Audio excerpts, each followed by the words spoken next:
Greetings, Guyana.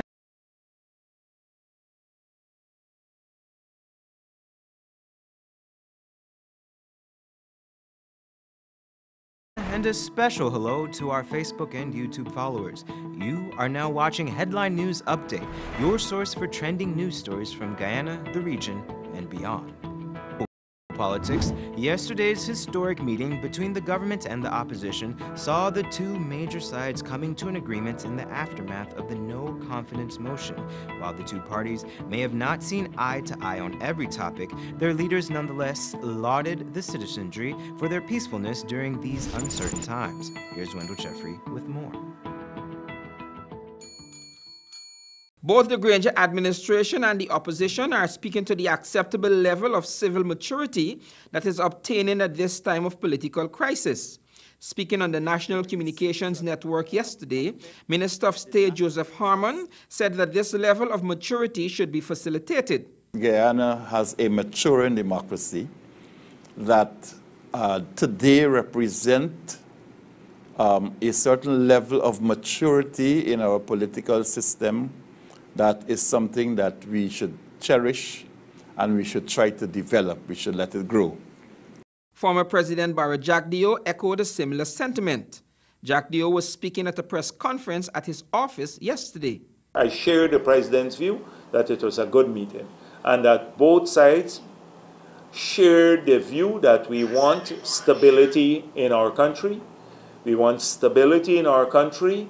We don't want our country to go into a constitutional crisis. The President said he doesn't want Guyana to be seen as a failed state. He used the word failed state.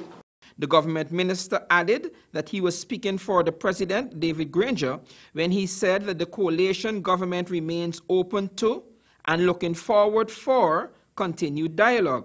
We have committed ourselves to future meetings, to more dialogue.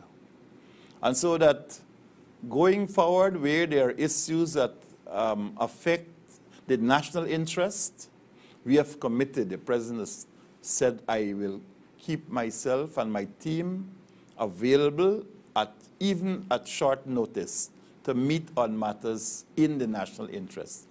Jagdeo said that he appreciated that President Granger would meet with him and that he particularly appreciated the fact that the door had been left for further discussions. We're glad that we had the meeting, although late, and we'll continue to work, hopefully together, to overcome some of these issues.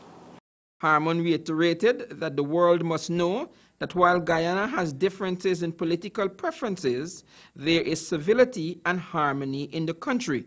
That while we may have our differences politically, that this is really a maturing of our democracy.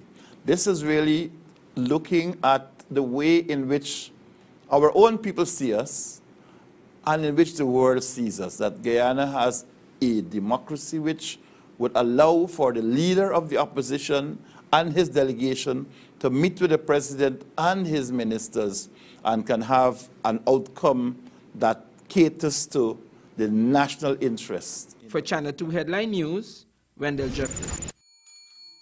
Thanks, Wendell. Continuing on the matter, Wendell Jeffrey tells us in this report that the opposition People's Progressive Party Civic is open to changing the current governance structure of Guyana. More and more Guyanese seem to be clamoring for a political reality that would shepherd them away from the morass of the ethnic and racial problems that have bogged us down as a nation ever since our independence. Yesterday at his press conference to discuss the meeting he had with President David Granger, the opposition leader Barra Jagdeo said that the PPP is keeping an open mind for some kind of an agreed-upon governance structure for Guyana. We would still like to keep our mind open to in a different sort of atmosphere to talk about how Guyana will be managed in the future, that all stakeholders, what sort of governance arrangement we can jointly work on that will see all stakeholders involved. Channel 2 Headline News asked the former president to explain the PPP's vision for the concept of the governance structure that he spoke about. Clearly, all the parties say they love Guyana. Every party. Every party, regardless, they have said they want a Guyana for all the people. A multiracial, multi-ethnic, multi-religious Guyana, and that all of our people must share the benefits. The PPP General Secretary noted that the major political parties have constituents. However, Jack Dio said that the PPP was always open-minded and keen in broadening their base.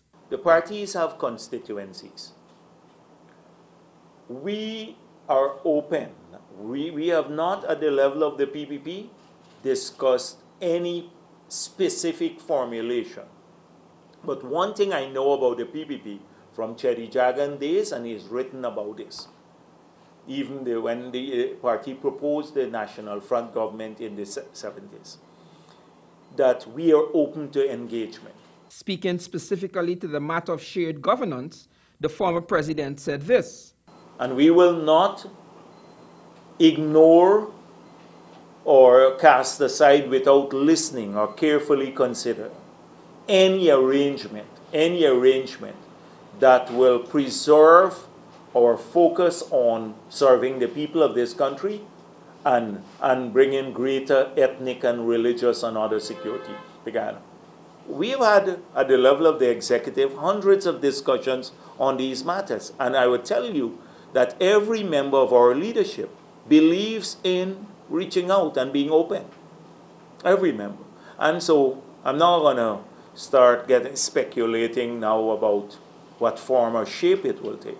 But the objective is good for Guyana. If we all share that view, then I'm sure that we can find a way of working together. For Channel 2 Headline News, Wendell Jeffrey. Thanks, Wendell. And in crime and security news, the annual police conference began today. Esther Sobers was there, and she tells us more in this report. Ladies and gentlemen, officers, the Guyana Police Force can fulfill its task effectively only if it is commanded by a corps of officers who are competent for particular work. That was President David Granger speaking at the opening ceremony for the Police Officers' Annual Conference held Thursday at State House. The head of state reiterated the mandate of police officers as he stressed the importance of public security. The Guyana Police Force's role in the first instance is prescribed by the Constitution of the Popular Republic of Guyana, or Supreme Law. It is the principal agency of the state concerned with external law and order. It states that the police force, under the Police Act, shall function in accordance with the law, and the law enforcement agency of the state responding to the daily need to maintain law and order by suppressing crime, to ensure citizens are safe in the homes, the street, and other places.